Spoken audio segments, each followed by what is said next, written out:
Hi friends, இன்னைக்கு சூப்பரான kitchen tips தான் பார்க்க போகிறோம். எதை பற்றி டிப்ஸ்னா, நம்ம பாஸ்தாலாம் பண்ணுவோம் பாருங்க. ஒயிட் பாஸ்தா பண்ணும்போது நம்ம என்ன செய்யணும்னா, லாஸ்ட்டில் ஒரு சீஸ் போடணுங்க. கொஞ்சம் சீஸ் போட்டேன்னா டேஸ்ட் ரொம்ப நல்லாயிருக்கும். இந்த டிப்ஸை ஃபாலோ பண்ணுங்கள். சீஸ் போட்டு பண்ணலாம். அதே மாதிரி நம்ம பட்டரும் நிறைய போட்டு பண்ணலாங்க. பண்ணிங்கன்னா டேஸ்ட் ரொம்ப நல்லாயிருக்கும். ட்ரை பண்ணி பாருங்கள்.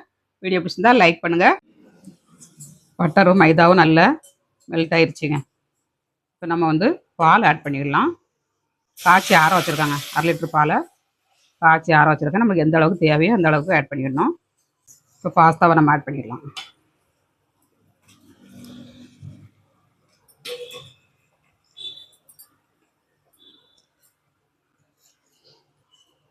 பாஸ்தாவை ஆட் பண்ணியாச்சு. இப்போ லாஸ்ட்டில் சீஸுங்க. இந்த மாதிரி ஒரு சீஸை போட்டுக்கோங்க. ரொம்ப நல்லாயிருக்கும்.